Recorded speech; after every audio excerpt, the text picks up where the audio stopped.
بسم اللہ الرحمن الرحیم تعفى القلوم بالمئین فاصبحت ينجمها من ليس فيها بمجرمی۔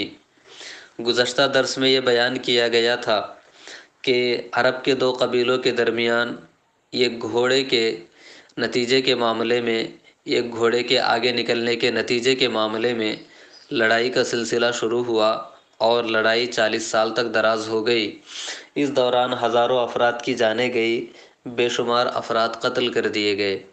تو حرم بن سنان نے اور حارث ابن عوف نے اس جنگ کا خاتمہ کرنے کے لیے ایک صلح کی راہ پیش کی تھی، اور ان لوگوں نے یہ کہا کہ دونوں فریق جو ہیں، دونوں قبیلے والوں کو دیت دی جائے گی اور اس طریقے سے جنگ بندی کا سلسلہ شروع ہوگا۔ پھر اس کے بعد دیت کون ادا کرے گا؟ تو انہی دونوں حضرات نے اپنی جانب سے دیت ادا کی اور دیت ادا کر کے معاملے کو رفع دفع کیا۔ تو اسی کا ذکر کرتے ہوئے شاعر کہتا ہے کہ تعفى القلوم بالمئین فاصبحت۔ عفا، یہ عفا یعفو سے بنا ہے۔ عفا یعفو کا معنی مٹنا اور عفا کا معنی مٹا دینا۔ تعفی، عفا یعفی، اسی سے فعل مجہول تعفا ہے۔ تعفا اے تمسح و تزال، مٹا دیے جائیں گے، ختم کر دیے جائیں گے۔ القلوم یہ کلم کی جمع ہے، کلم کا معنی ہوتا ہے زخم۔ تعفى القلوم یعنی زخموں کو مندمل کر دیا جائے گا، زخم بھر دیے جائیں گے، بلکہ یوں کہہ لیجئے کہ زخم سرے سے مٹا دیے جائیں گے۔ کس کے ذریعے سے؟ بالمئینہ، یہ مئتن کی جمع ہے اور مئتن کا معنی 100 اور مئین مئات، اس کا معنی ہوتا ہے سینکڑوں۔ سینکڑوں اونٹوں کے ذریعے سے ان کے زخموں کو بھرا جا سکتا ہے۔ انہوں نے یہ بات رکھی تو پھر ہوا کیا؟ فاصبحت ينجمها من ليس فيها بمجرمی۔ نجمہ ینجم، یہ نجمن سے بنا ہے۔ نجمن کا معنی تھوڑا ہوتا ہے، تو نجمہ کا معنی ہوتا ہے تھوڑا تھوڑا دینا، دفعہ قسطن قسطن، کسی کو قسط وار دینا۔ تو فاصبحت ینجمها، ینجمها میں ضمیر پلٹ رہی ہے المئین کی جانب، جس کا معنی ہوتا ہے سینکڑوں اونٹے، سینکڑوں اونٹ۔ تو ینجم الابل واحدتاً بعد اخرى۔ من لیس فیہا بمجرمی، من لیس فیہا بمجرمی، یہ جو ہے ینجمو کا فاعل ہے۔ تو ان لوگوں نے یہ بات رکھی کہ سینکڑوں اونٹوں کے ذریعے سے زخم بھرے جا سکتے ہیں، تو پھر ان اونٹوں کو قسط وار ادا کیا اس شخص نے یا ان لوگوں نے لیس فیہا بمجرمی، جو ان جنگوں کے معاملے میں سرے سے مجرم ہی نہیں ہے، جنہوں نے کوئی جرم نہیں کیا، انہوں نے دیت برداشت کی، دیت کی ذمہ داری لی اور اپنی جانب سے دیت ادا کی۔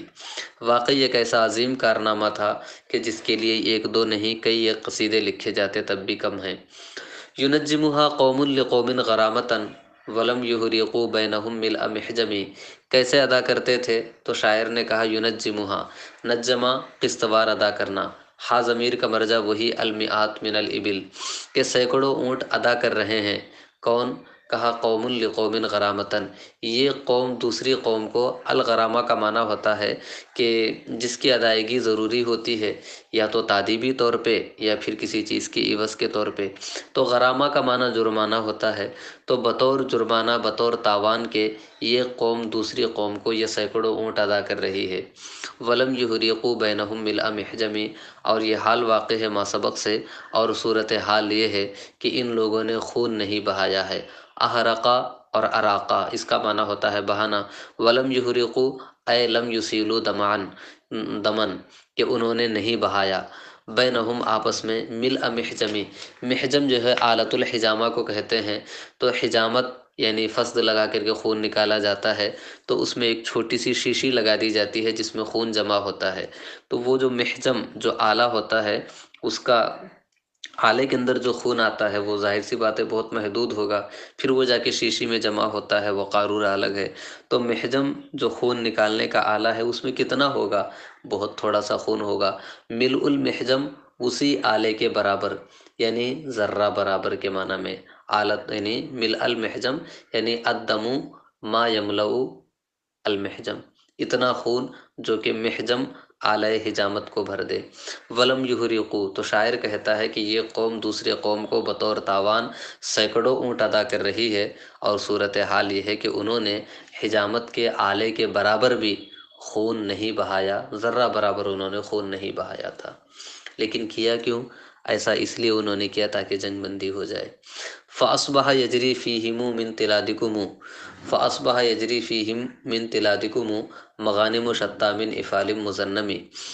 جرا اجری کا معنی ہوتا ہے جاری ہونا، اور فیہم ان لوگوں میں، من تلادکم التلاد کا معنی ہوتا ہے المال الموروث القدیم۔ مغانم یہ مغنم کی جمع ہے، غنیمت کو کہتے ہیں۔ افال یہ افیل کی جمع ہے، افیل کہتے ہیں کہ ایسے کمسن اونٹ کو کہ جس کے کان چھید دیے گئے، ایسے کمسن اونٹ کو کہتے ہیں۔ اور زنما کا معنی ہوتا ہے کان کا چھیدنا، اسی سے اس میں مفعول مزنم جس کے کان چھیدے ہوئے ہیں۔ تو عربوں کی عادت ہوتی تھی کہ جو نفیس اور عمدہ اونٹ ہوتے تھے ان کی اصالت کو بتانے کے لیے، نجابت کو بتانے کے لیے ان کے کان چھید دیے جاتے تھے۔ تو فاصبح یجری فیہم من تلادکم کہ ان لوگوں میں تمہارے موروثی اور قدیم مال سے جانے لگے۔ کیا جانے لگے؟ مغانم شتیٰ، بے شمار غنیمت کے مال جانے لگے۔ من افعال مزنمی، وہ غنیمت کے مال کیا تھے؟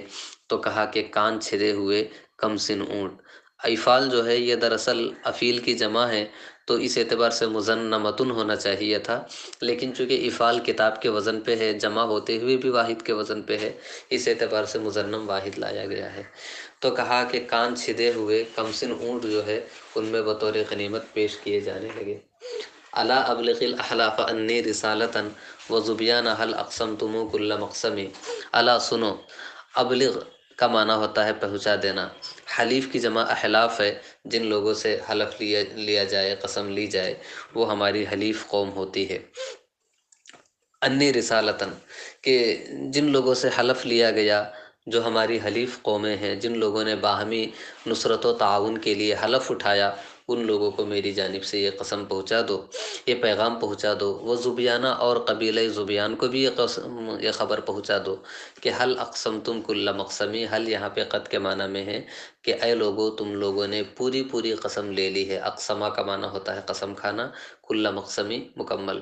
تو اب ہم نے جنگ بندی کے سلسلے میں جو رائے قائم کر دی ہے اور جو فیصلہ لینا تھا وہ لے چکے ہیں، اور سب سے ہم نے قسم لے لی ہے۔ تو اب شاعر کہتا ہے کہ اے لوگو، اے ہمارے سامعین، ابلغ الاحلاف، جتنے بھی حلف اٹھانے والی قومیں ہیں، سارے حلیف قوموں کو پیغام پہنچا دو میری جانب سے، یہ رسالہ پہنچا دو، یہ پیغام پہنچا دو، اور قبیلہ زبیان کو بھی پہنچا دو کہ حل اقسمتم کل مقسمی، کہ تم لوگوں نے موقت قسم لے لی ہے، مغلظ قسم لے لی ہے۔ تو اب کیا ہے؟ فلا تکتمن اللہ ما فی نفوسکم لیخفا ومہما یکتم اللہ یعلمی، یعلمی۔ فلا تکتمن اللہ، کتم یکتمو کا معنی ہوتا ہے چھپانا۔ فلا تکتم، تم لوگ ہرگز مت چھپاؤ، اللہ کی ذات سے، ما فی نفوسکم، وہ چیز جو تمہارے دلوں کے اندر ہے، جو تمہارے دلوں میں ہے اسے اللہ سے مت چھپاؤ، کہ لیخفا، تاکہ وہ چیز اللہ سے پوشیدہ رہ جائے۔ ومہما یکتم اللہ یعلمی، اور جو بھی چیز اللہ سے چھپائی جاتی ہے اللہ اس کو جان ہی لیتا ہے۔ تو لہٰذا اللہ سے اپنے دلوں کی بات مت چھپاؤ، ایسا نہ ہو کہ تم نے ہمارے ساتھ تو قسم اٹھا لی اور ادھر جا کر کے کوئی اور راز اپنے دل میں رکھتے ہو، تو ایسا ہرگز مت کرو، قسم تم اللہ کے نام پہ کھا رہے ہو۔ اور اللہ تبارک و تعالیٰ سے جو چیز چھپائی جائے اللہ اس کو جانتا ہے، تو بس جاننے پہ بات ختم نہیں ہو جاتی ہے۔ یؤخر فیوضع فی کتاب فیدخر لیوم الحسابی او یعجل فینقمی۔ یؤخر، اخرہ کا معنی مؤخر کرنا، فیوضع فی کتاب، وہ چیز مؤخر کی جاتی ہے کتاب اللہ کے لوہے، کتاب کا معنی اعمال، کتاب الاعمال، اور صحائف اعمال میں وہ کتاب رکھی، وہ چیز رکھی جاتی ہے، فیدخر، اور محفوظ کر دی جاتی ہے۔ تو جو بھی چیز تم چھپاؤ گے وہ اللہ کے علم میں آئے گی۔ یؤخر، اس کا فیصلہ ابھی نہیں ہوگا، یؤخر آخرت میں ہوگا، مؤخر کیا جائے گا۔ تو کیسے ہوگا؟ فیوضع فی کتاب فیدخر، اسے ایک اعمال نامے میں رکھ کر محفوظ کر دیا جائے گا۔ کس کے لیے؟ لیوم الحساب، یوم الحساب کے لیے، آخرت کے دن کے لیے۔ اور کبھی ایسا بھی ہوتا ہے کہ دنیا میں کوئی بہت زیادہ سر اٹھاتا ہے اور بہت زیادہ جو ہے دوسروں کو پریشان کرتا ہے، تو او یعجل فینقمی، یا دنیا ہی میں فوری طور پہ اس کو سزا دی جاتی ہے، فینقمی، اور اس سے انتقام لے لیا جاتا ہے۔ تو فلا تکتمن اللہ ما فی صدورکم، اپنے دل کے راز اور بھید جو ہے اللہ سے چھپانے کی کوشش مت کرو۔ چھپانا لا حاصل ہے، اس لیے کہ اللہ جانتا ہی ہے، اور اس کے بعد تمہاری بد نیتی کی بنیاد پہ یا تو آخرت میں سزا دے گا یا پھر دنیا ہی میں سزا ہو جائے گی۔ لہٰذا ہم نے جو جنگ بندی کا فیصلہ کیا ہے اس کے حوالے سے تم لوگ اب مزید کوئی دوسری رائے مت پیش کرو اور کوئی دوسرا طریقہ مت وضع کرو۔ آگے جو ہے جنگ کے حوالے سے کچھ اشعار اور لکھے ہیں، انشاءاللہ ہم اسے دوسرے درس میں پڑھیں گے۔ آج بس اتنا ہی۔ والسلام علیکم ورحمۃ اللہ وبرکاتہ۔